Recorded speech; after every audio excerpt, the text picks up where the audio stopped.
अस्सलाम वालेकुम। मैं यूसुफ मुकाती, रोटी बैंक सेवा ट्रस्ट का अध्यक्ष प्लस कांग्रेस पार्टी से एक टिकट मांगने वाला इच्छुक उम्मीदवार। कल जो है तो हमने डॉक्टर गफ्फार कादरी साहब का प्रेस कॉन्फ्रेंस देखी, ठीक है। उनका बोलना ये है कि हमने कांग्रेस का टिकट मांगा है और कांग्रेस का टिकट हमको मिल जाएगा। इसके ऊपर हमने कुछ बातें देखी, कुछ बातें सोची और कुछ बातें आपके सामने हम रखते। डॉक्टर गफ्फार साहब जो है तो 2014 में एमएलए का इलेक्शन लड़े थे। सबसे पहली बात तो ये उनको डिक्लेयर करना पड़ेगा कि ये जो 2014 में आपने 70,000 के लगभग वोट लिए थे, तो ये वोट आपके थे, हमायम के थे कि असदुद्दीन अवैसी साहब के थे। अगर आप बोलते हमारे वोट थे, यानी कि डॉक्टर गफ्फार साहब के वोट थे, तो फिर एमआईएम पार्टी की इतनी ज़ोर शोर से चिल्लाती कि वोट हमारे थे। दूसरी बात, आपने 2019 के अंदर 80,000 के लगभग वोट लिए, तो ये वोट गफ्फार साहब के थे, एमआईएम पार्टी के थे कि असदुद्दीन अवैसी साहब के थे। ये बहुत बड़ा मसला है।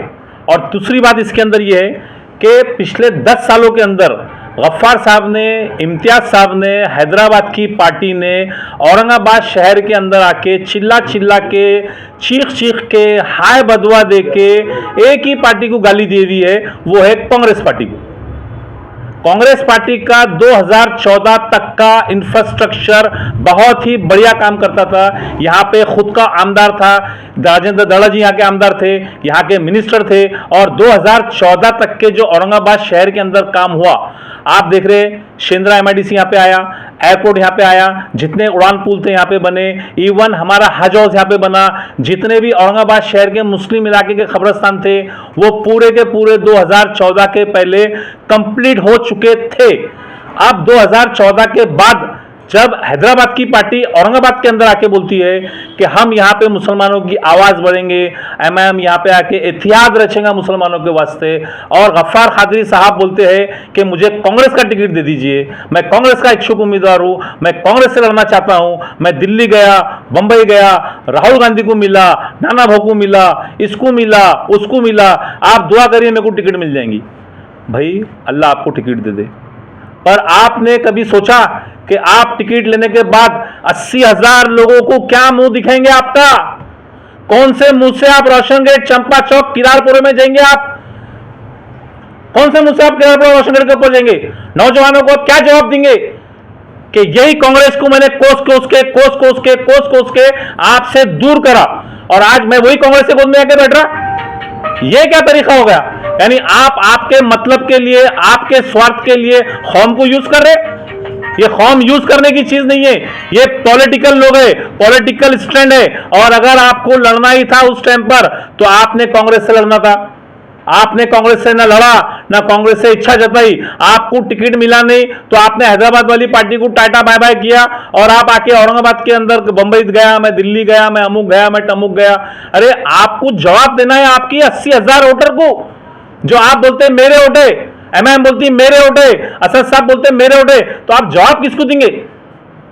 आप जब रोड से गुजरेंगे, जब आप रात को सोएंगे, तो आपने सोचना कि मैंने क्या बोलना चाहिए था और मैं क्या कर रहा हूं करके। ठीक है, आप टिकट मांग सकते, आपका टिकट मांगने का पूरा अधिकार था, मगर आप लास्ट स्टेज के ऊपर दूसरे लोगों को डोमिनेट करने के लिए, दूसरे लोगों को नीचा दिखाने के लिए कांग्रेस पक्ष का नाम ले रहे। पहली बात तो ये गलत है। ना आपने कांग्रेस के लोकल बॉडी को मिला, ना जितने इच्छुक उम्मीदवार है उनको मिला, जबकि आज हमारे पास में मोहसिन अहमद साहब के पास मीटिंग हुई, पूरे मुसलमानों ने आंख बंद करके सबने साइन किए, जो मुसलमान को टिकट मिलेगा हम सब मिलकर मुसलमान का साथ देंगे करके। और आप क्या कर रहे हैं? पहले तो आपने वहां गए हैदराबाद वाली पार्टी के साथ में, वहां जाने के बाद में आपने पूरा कांग्रेस का इंफ्रास्ट्रक्चर खराब कर दिया। आपने यहाँ पे हमारा खुद की बॉडी थी, खुद के नगर सेवक थे कांग्रेस के, यहाँ खुद का आमदार था, खुद का मिनिस्टर था, और हम सबसे मजे की बात कि हम सरकार का हिस्सा थे। आपने हमारे मुसलमान भाइयों को सरकार का हिस्से से अलग किया। अलग करने के बाद आप आज क्या बोल रहे कि मैं कांग्रेस में जाता? फिर आपने अलग क्यों किया भाई? जब तो हम माशाल्लाह सुभान अल्लाह सबसे अच्छे थे, सरकार का हिस्सा थे, हमको दड़ा जी से कोई प्रॉब्लम था। दड़ा जी से खाली मुसलमानों को एक शिकायत थी, सिर्फ एक शिकायत थी, वो शिकायत ये थी कि भाई मुसलमानों का कहीं ना कहीं पॉलिटिकल वजूद होना चाहिए। तो होता था 2-5 साल में, 10 साल में, धीरे धीरे धीरे जैसा शहर बढ़ता था वैसा होता था, कोई बड़ी बात नहीं थी, बहुत छोटा इशू था। मगर आपने क्या बोले, नान खलीम बिकते, इसमें बिकते। अरे कोई ऐसी बातें करता क्या? दूसरे समाज का आदमी तीसरे समाज को आके ऐसी छोटी बात करता क्या? मगर आपने ये सब बातें करे 2014 में, और आपको उसका फल ये मिला कि आपको 70,000 वोट मिले। बाद में 2019 में आपको 80,000 वोट मिले। और आज आप आके, आपको जब पार्टी टिकट देती नहीं, उसके बाद आप आके बोलते हैं कि भाई आप मुझे कांग्रेस टिकट दे देंगी, मैं कांग्रेस से लड़ूंगा हमका। तो आपके जो 80,000 वोटर है, जनाब आप मेरे को एक बात बोलिए, 80,000 वोटर को पिछले 10 सालों से आपने कांग्रेस के बारे में उल्टी सीधी बातें करी है, कांग्रेस ने ये नहीं किया, वो नहीं किया, कांग्रेस ने मस्जिद के बारे में नहीं बोला, राहुल गांधी ने यहाँ स्टैंड नहीं लिया, इम्तियाज अली ने वहाँ स्टैंड नहीं लिया, उसने ये नहीं लिया। तो भाई जनाब आपने पिछले 10 सालों में क्या करे? मैं आपको बोलता पिछले 10 सालों के अंदर आपने आपके घर की सड़क भी नहीं बनाई, घर की सड़क भी आप बना नहीं सके, तो आप क्या कौन की रहबरी की बात करेंगे आप, और क्या पार्टी के अंदर आने की बात करेंगे आप? अगर आप में दम था और आप में जिगरा था तो आपने आपके घर का रोड बना के बनाना था पिछले 10 सालों के अंदर। आपने वो तो बनाया नहीं, जो काम करना था वो काम तो आपने करे नहीं, और आप आज बोलते कौम को उड़ाने की बातें कर रहे, मुसलमानों को उड़ाने की बातें कर रहे। जनाब आप अखलाकन तौर पे टिकट मांगिए, आपका अधिकार है, पार्टी टिकट देंगी, वो आपका अधिकार है, मगर आप ये बात का जवाब दीजिए कि जो 80,000 वोटर है आप उनको क्या जवाब देंगे? आप गफ्फार खादरी को बड़ा नेता मानते हैं? भाई उनकी पार्टी के अंदर हमने तो कभी काम देखे नहीं उनका, उनकी पार्टी के अंदर उनका क्या रोल है हमको नहीं मालूम। अब मैं उनको सवाल क्या पूछा कि 80,000 वोट आपके है, कि 80,000 वोट एमआईएम के है, कि 80,000 वोट जो है तो असद साहब के है। अब हमको तो ये मालूम पड़ा औरंगाबाद शहर के अंदर लोगों ने असद साहब से इतनी मोहब्बत करते कि लोगों ने असद साहब को वोट दिए हुए। अब अगर इन्हों उसकी क्रेडिबिलिटी लेते तो ठीक है, इनका बोलना आ रहा कि हम राहुल गांधी से मिले, इनका बोलना आ रहा नाना पटोले साहब से मिले, तो इन्होंने मिले भी तो इन्होंने क्या बोले 80,000 वोट मेरे को मिले। 80,000 वोट किसके थे? असद साहब के थे, एमआईएम के थे, कि डॉक्टर साहब के थे? इन्होंने स्पष्ट करना गफ्फार खादरी को टिकट मिलना या नहीं मिलना कांग्रेस? भाई देखो, टिकट देना पार्टी नेतृत्व का काम है, बराबर है। तो अगर पार्टी टिकट देंगी तो इन्हों 80,000 लोगों को क्या जवाब देंगे? पहले मेरे को ये बताइए आप, 80,000 जो लोगों ने वोट दिए थे इनको पिछले टर्म में, उनको क्या जवाब देंगे आप? जबकि पिछले 10 सालों के अंदर आपने एक ही काम करे, कांग्रेस को कोसने के अलावा काम क्या करे? कांग्रेस का यहाँ पे 2014 में इंफ्रास्ट्रक्चर इतना मजबूत था कि कोई भी इंसान सोच नहीं सकता था कि राजेंद्र दड़ा जी को यहां से कोई हरा सकता करके। आपने उनको हरा दिए, आपने हमारा पूरा खराबा कर दिए।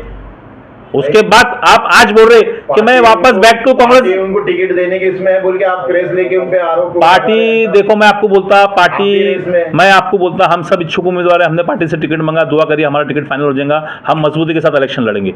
दूसरी बात ये कि उन्होंने टिकट अभी जाके उन्होंने मिल रहे हमारे नेतृत्व को, बराबर है।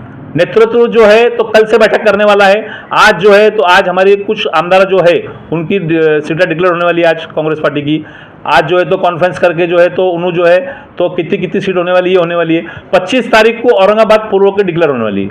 25 तारीख को कौन सा उम्मीदवार है? नहीं, गफ्फार साहब को अगर कभी टिकट मिलता है तो क्या आप कांग्रेस के लोग उनके साथ काम करेंगे मिलकर सब? देखिए मेरी बात सुनिए, कांग्रेस हमको बोलेंगी जो करने का हम आधी रात को काम करेंगे, गफ्फार भाई रहो कि कोई भी रहो।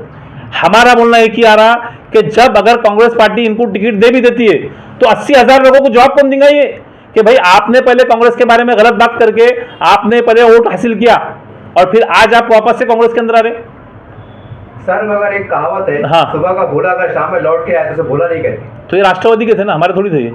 राष्ट्रवादी में जाना उन्होंने, अच्छा राष्ट्रवादी में थे ना। सेकुलरिज्म की तरफ आया ना साहब, उन पे आरोप। भाई सेकुलरिज्म तो एमएम भी बोलती ना, हम सेकुलर है करके। अभी भी राष्ट्रवादी और कांग्रेस तो साथ में ना, मतलब ये है तो भाई उन्होंने उधर जाना ना, राष्ट्रवादी जाकर टिकट मांगना ना। कांग्रेस में आना, देखो आने का कोई प्रॉब्लम नहीं है, आना जाना हमारे पास लगा रहता, 10 आते 100 जाते, कोई प्रॉब्लम नहीं उससे। कल जो प्रेस कॉन्फ्रेंस हुई उसमें उन्होंने जो तो खासदार साहब एक आरोप लगाया है कि फडणवीस साहब के इशारे पे काम करते हैं, तो हो सकता है कि वो सब चीजें देख के वो सिद्ध करे कि आरोप उन्होंने आरोप लगाया। देखो आरोप लगाना अलग बात है, हम आरोप लगाते नहीं, हम साफ सुथरी बात करते, क्लियर बात करते। 80,000 वोटरों को क्या जवाब देंगे?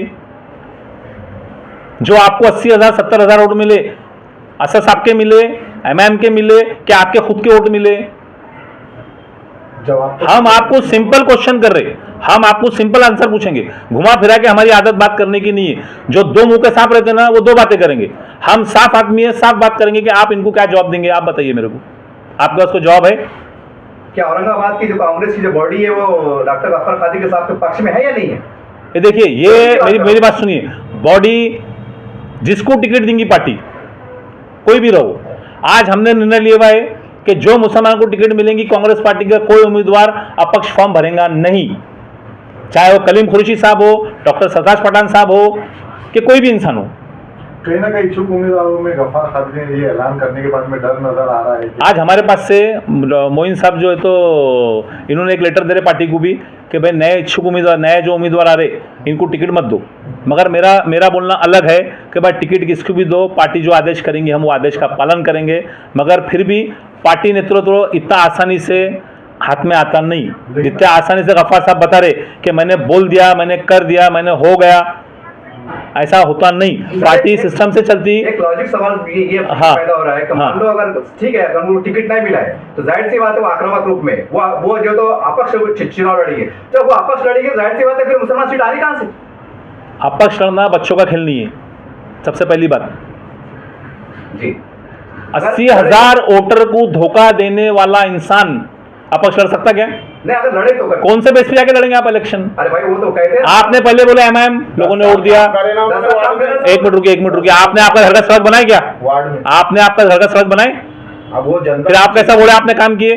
चलो मेरे को 5 काम गिनाओ गफ्फार साहब के, चलो बोलिए। 1 2 3 4 अब वो 5, जनता एक भी काम क्या काम नहीं। नहीं, ये देखिए बात गलत करिए। सबसे पहली बात मैं आपको बोलता, ना इम्तियाज जलील साहब काम कर सकते, ना डॉक्टर गफ्फार साहब काम कर सकते। उसका सुन लीजिए आप मेरी बात, काम क्यों नहीं कर सकते? काम इसलिए नहीं कर सकते, और काम पिछले 10 सालों में औरंगाबाद शहर का इसके वास्ते काम नहीं हुआ कि ये सरकार का हिस्सा नहीं है। आपको 2 बातें समझनी पड़ेंगी। एक रहता सत्ताधारी, एक मिनट रुकिए सर, 1 मिनट रुकिए, मेरी बात समझ लीजिए आप। एक रहता सत्ताधारी, एक रहता अपक्ष, एक रहता विरोधी पक्ष, ये 2 के काम होते, और एक रहता अपक्ष। मेरे को एक बात बताइए, अगर हमने महल्ले के 10 जनों ने मिलकर एक नगर सेवक बनाए, वो अपक्ष की वैल्यू रहती काम करने की, तो ये आमदारों को क्या वैल्यू है काम करेंगे? ये इनको जैसा आपने बोले उनकी निधि रहती, निधि दो सड़कों की निधि रहती नहीं यार, 2 करोड़ पे निधि रहती नहीं 2 सड़कों की। अरे भाई 2 करोड़ रुपए की निधि रहती, 2 करोड़ की निधि रहती आमदार को, 2 करोड़ में 2 सड़क नहीं बनती आज के जमाने में, तो निधि की क्या बात करें? उसको बजट लगता, पूरा सिस्टम रहता काम करने का। ऐसा भी आपने कहा है कि डॉक्टर साहब ने क्या काम करे, जहाँ तक मुझे मालूम है उनको बहुत से क्वालिटी कवर किया। उनका कहना है कि हमने कई मुसलमान बच्चे जेलों में थे, अत्याचार हुआ, मैंने उनके साथ लड़े, उनके घरों पे गया, उनकी माली मदद किया। ये उनके एक मिनट मेरी बात सुनिए, जमाते इस्लामी हिंद क्या काम कर रहे हो? वो एक अलग विषय है सर। ये कामों के वास्ते जमाते इस्लामिक हिंद है, पूरा पैसा वो लगाते। ये बात आप मेरे सामने मत करिए, मेरे को बहुत अच्छे से मालूम है कौन क्या काम करता। तो किसके साथ थोड़ी जुड़े हुए हो? जमाते हिंद का काम है औरंगाबाद शहर में जो मुसलमान बच्चों पर अत्याचार हो रहा, जिसपे नाइंसाफी हो रही, उनकी कोर्ट कचहरी करना, सब जमाते वाले लोग काम करते। उन्होंने जो तो नाम के वास्ते लड़ाई लड़े साहब, कौन से नाम के वास्ते? नाम तब्दील हो रहा था तो वो भी आवाज उठाई उन्होंने। अब क्या बोलूं यार मैं आपको भाई, अब आप ऐसे सवाल कर रहे हैं, कौन सी पिटीशन है उनके नाम की? बोलिए ना, हमारा कौन सी पिटीशन उनके नाम की औरंगाबाद शहर के वास्ते? हाँ, उस्मानी साहब का बोलो, मुश्ताक साहब का बोलो, ठीक है ना, वो लोगों ने औरंगाबाद शहर के वास्ते लड़ाई लड़े, जेब के पैसे खर्चा करे ना, नहीं करे ऐसा नहीं ना। आंदोलन की उसका क्या है? पार्टी के थे ना वो, पार्टी के धरने आंदोलन उनके खुद के थे क्या? मुसलमानों का देखो, मेरी बात सुनिए आप, पार्टी छोड़ के आंदोलन करना था। मेरी बात सुनिए, फायदा पहुंचाना किसको? फायदा पहुंचाना कौम को। वो कौन सा फायदा करे उन्होंने? और एक बात बोलूं मैं आपको, अपक्ष आमदार, अपक्ष खासदार का अगर निवेदन भी जाता ना तो सबको मालूम है कचरे डब्बे में जाता हो। सत्ताधारी को बोलने की जरूरत होती नहीं, सत्ताधारी का इशारा कर तो काम हो जाता, विरोधी का इशारा करते काम हो जाता। ये रहता सरकार का हिस्सा। हमको ये नहीं मालूम सरकार क्या करती करके। अरे सरकार तो रहती पूरा काम करती, सरकार से तो पूरे काम होते, मगर हम इतने ज्यादा मेजोरिटी के अंदर मुस्लिम औरंगाबाद के अंदर है, मगर मेरे को एक बात समझ में नहीं आती, हैदराबाद की पार्टी आके औरंगाबाद के लोगों को बोलती कि यार हमको मौका दो, फिर कांग्रेस के दर पे क्यों आते? उनको मालूम है ना सत्ता से काम होता करके, बगैर सरकार के क्या काम होगा आप मेरे को बताइए? बिना सरकार के क्या काम होता काम? ये लीडरों की राजकारण रहता है, ये डरा के इधर जाना बोल के, तो ये डराने के लिए पार्टी के बॉस को जो है तो वो रहता कि अगर डरा के उसको हम जाना। देखिए मेरी बात सुनिए, इसको डराने की बात नहीं करेंगे, इसको स्वार्थी बात करेंगे कि हमारा मेजोरिटी मुस्लिम्स की थी तो बाबूजी को दबाना आसान था, तो बाबूजी को दबा दिए, सीधा बात है। कांग्रेस को नीचे लाने में आप मानते हैं? सर एक बात 100% हम कहते हैं कांग्रेस को नीचे लाने में। एक बात कर रही है कि राजेंद्र बाबू दड़ा जी भी कहने के रेस में, कहां तक सही बात? दड़ा जी भी रेस में सुनने में आ रहा है। बाबूजी ने टिकट मांगा नहीं, मगर बाबूजी को टिकट दिए तो हम बाबूजी का सब मिलके एक साथ काम करेंगे। अच्छा, आखिरी सवाल ये है कि महाराष्ट्र का समीकरण और मराठवाड़ा औरंगाबाद का समीकरण कैसे देखते हैं? देखिए औरंगाबाद महाराष्ट्र के अंदर इसमें कोई शक नहीं है कि महाविकास आघाड़ी इंडिया गठबंधन की सरकार बनना 100% तय है। अब औरंगाबाद के शहरान को ये सोचना है कि हमने सरकार का हिस्सा बनना कि नहीं बनना। अगर आज भी औरंगाबाद के लोग हैदराबाद के साथ जाएंगे तो मेरे भाइयों, हैदराबाद से ना फंड आता, ना हैदराबाद से पैसे आते, और महाराष्ट्र से पैसे आते, मुंबई से पैसे आते, महाराष्ट्र पर आपकी से पैसे आते। महाविकास आघाड़ी ने जो 2 बीजेपी के लीडर उनको टिकट दे दी। अरे यार देखो, ये पार्टी का इंटरनल मेंबर रहता, किसने किसको टिकट दिए। अब हम तो एमएन का गफ्फार बेवकूफ बोले टिकट में तो हम काम करेंगे, बोलो ना, ये तो कोई बात ही नहीं है। तो फिर प्रेस लेने का मतलब मेरी मेरी मेरी मेरी मेरी मेरी मेरी मेरी बात सुन लीजिए आप। हमने आपको क्या बोला, पार्टी नेतृत्व जो फाइनल करेगा हम उसके साथ रहेंगे। हमारा खाली 2 ही बातें बोलना है। एक, आप 80,000 लोगों के साथ छल कपट कर रहे, जिन्होंने आपको वोट दिए, तो आप क्या मूल्य के उनके पास जाएंगे जिनको आपने 10 सालों के अंदर आपने उनको गालियां दी। सर मेरा आखिरी सवाल है कि जब ये वीडियो वायरल होगा तो कई लोग कमेंट करेंगे, तो कमेंट करने वाले क्या बोलेंगे कि इसके बारे में आप क्या राय दो, किस तरह से राय दो? मैं एक ही बात बोलूंगा, मौका बहुत अच्छा है, जंग शुरू हो चुकी है, सरकार का हिस्सा बनो मेरे भाइयों, इसके उसके बहकावे में मत आइए, सरकार का हिस्सा बनो। इंडिया गठबंधन की गवर्नमेंट बनना 100% कायम है, 100% इंडिया गवर्नमेंट की सरकार बनना तय है। तो आपसे मेरी गुजारिश है, इसके उसके बहकावे में ना आए और इंडिया गठबंधन का साथ दे। जो उम्मीदवार है, हिंदू मुस्लिम जो उम्मीदवार है, उसका साथ दीजिए।